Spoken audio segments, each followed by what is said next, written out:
আজ যার গল্প করব তার বৈশিষ্ট্য হলো একজন রক্তচোষা দানবের মতো, যার লাস্ট ফর ব্লাড ছিল সাংঘাতিক। খুব সুন্দরভাবে শুরু হয়েছিল সব। উচ্চশিক্ষা গ্রহণের উদ্দেশ্যে বিদেশ যাব। ইউনাইটেড স্টেটসের এগ্রিকালচার অ্যান্ড মেকানিক্যাল ইউনিভার্সিটি টেক্সাসে অ্যাডমিশন হয়েছে। ইয়র্কশায়ারের ইউনিভার্সিটি অফ ইয়র্ক থেকেও অফার লেটার এসেছে। প্রফেসর আগ্রহ প্রকাশ করেছেন। মেলবোর্নে অ্যাপ্লাই করেছি, তারা আবার পিআর না থাকলে নেবে না। সেম ফর কানাডা, ইয়র্ক ইউনিভার্সিটিতে অ্যাপ্লাই করেছি, পিআর না থাকলে তারা নেবে না। তারপরও ইন্টারন্যাশনাল স্টুডেন্ট হিসেবে অফার লেটার এসে গেল ট্রেন্ট ইউনিভার্সিটিতে, পিআর নাই, তবু গ্র্যাজুয়েট ফেলোশিপ দিয়ে প্রফেসর তার গ্র্যাজুয়েট স্টুডেন্ট হিসেবে টিচিং অ্যাসিস্ট্যান্টশিপ দিয়ে গবেষণার সুযোগ দিয়েছেন অ্যাস্ট্রোনমির উপরে। ইচ্ছে আছে গ্যালাক্সি এভলিউশন নিয়ে কাজ করবার, তবে অ্যাস্ট্রোফিজিক্স নয়। প্রফেসর নিজেই অ্যাপ্লাইড ম্যাথের ছাত্র, কাজ করবেন অ্যাস্ট্রোনমিতে। আমার ইচ্ছা হলো যে সুযোগ পেয়েছি যেহেতু, যাই পেয়েছি তাই গ্রহণ করি। পিআর না থেকেও পড়ার এই সুযোগ ভীষণভাবে গর্বের। 2004 সাল, ছোট একটি শহর পিটারবরো, ক্যানাডার অন্টারিও প্রদেশের পাহাড়ি অঞ্চল ঘেঁষে। শহরটির প্রান্ত ঘেঁষে ঘন জঙ্গল। যিনি দান করেছিলেন তার নাম পিটার গজস্কি। তার নামে একটি হোস্টেলও আছে, ওরা ডরমেটরি বলে। বিশাল বনাঞ্চল জুড়ে এই ক্যাম্পাস তৈরি হয়েছে। সুপারভাইজার খুবই অমায়িক, আমাদের সমবয়সী, প্রায় 34-35 বছর বয়স হবে। Assistant professor rank. আমাকে বলল প্রফেসর হিসেবে তাকে সম্বোধন না করে ডাকনাম ধরে ডাকতে। মনে মনে ভাবলাম, কেন আমি এরকম ভেবেছি আমি নিজেও জানি না, যে যতই আপন ভাব দেখাও না কেন, লাথি মারার সময় তো তোমরা কুণ্ঠাবোধ করো না। তাকে রোমানিয়ান, ভিয়েতনামি, কেনেডিয়ান ছাত্রছাত্রীরা ডেভিড বা ডেভ বলে ডাকত। আমি প্রফেসরই বলি। বললাম কিছু সময় লাগবে আমাদের কালচার থেকে এই কালচারে শিফট করতে, কারণ আমাদের সংস্কৃতিতে তো শিক্ষককে নাম ধরে আমরা ডাকি না। প্রথম পরীক্ষায় আমি 84% নম্বর পেলাম, সে খুবই খুশি। দ্বিতীয় পরীক্ষার নম্বর দিতে যদিও তারপরে গড়িমসি শুরু করলো।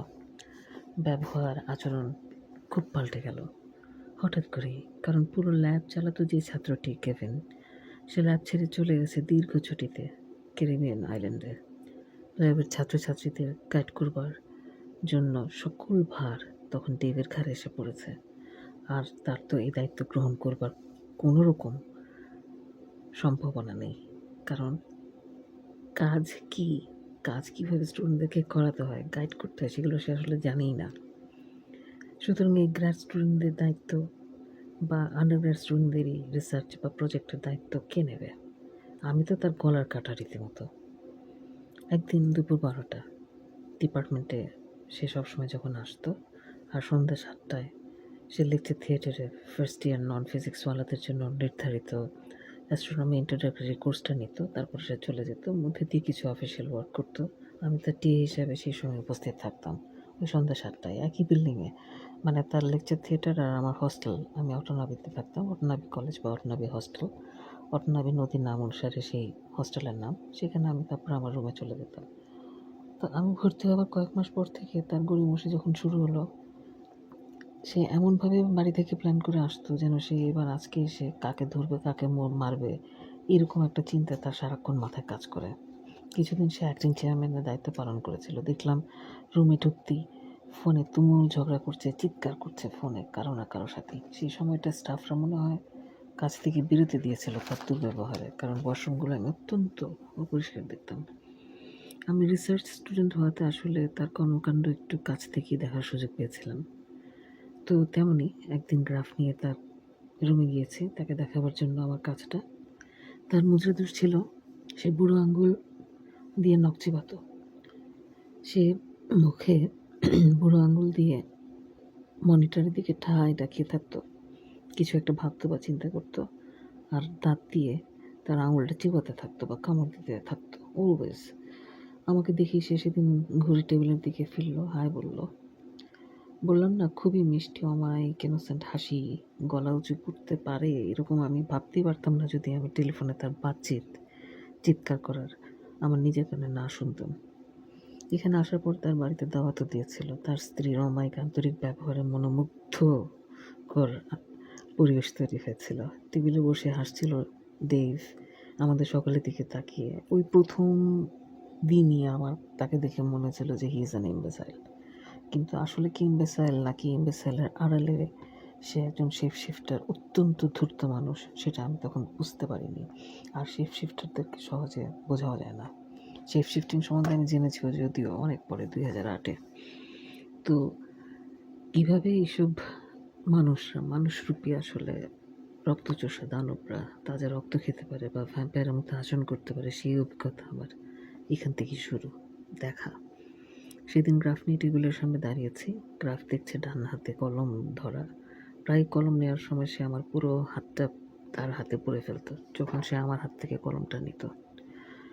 আর এ ব্যাপারে সে খুবই সচেতনভাবে কাজটা করতো যে আমার হাতটা যেন সে তার হাতের মুঠোয় নিতে পারে। আমিও সচেতন ছিলাম, তাকে সুযোগ দিতাম না। ব্যাপারটা তাকে মোটেই পছন্দ হতো না। আসলে টুকটাক এসব সুযোগ না দিলে বসরা মনে হয় সবসময় নারাজ হয়। সেদিন অবশ্য অন্যরকম। আমি পাশে দাঁড়ানো, তার বাঁ হাতটা টেবিলের ওপর, বুড়ো আঙুলটা সদ্য কামড়াচ্ছে। দেখলাম নখের গোড়া পর্যন্ত খাওয়া। নখের গোড়ার অংশ যা কিনা চামড়ার সাথে লেগে থাকে, হাতের চামড়ার সাথে, সেখান থেকে কল করে রক্ত বেরোচ্ছে। অর্থাৎ সে এতক্ষণ চুষে তার নিজের রক্তই সে খাচ্ছিল। এই দৃশ্য দেখার পর আমার আর ভাবতে একটুও দেরি হয়নি যে আমি সাক্ষাৎ ভ্যাম্পায়ারের সামনে দাঁড়িয়ে আছি। সেই না আমি তার লক্ষ্য করেছি তার হাতের আঙুলের সেই গলগল করে রক্ত বের হওয়ার দৃশ্য, আর সে তৎক্ষণাৎ সেটা টের পেয়ে গেছে। তারপর যেহেতু তারা অত্যন্ত টেলিপ্যাথিক হয়, সে ঠাস করে তার আঙুলটা টেবিল থেকে সরিয়ে টেবিলের সাইড বরাবর নিচে লুকিয়ে ফেলল।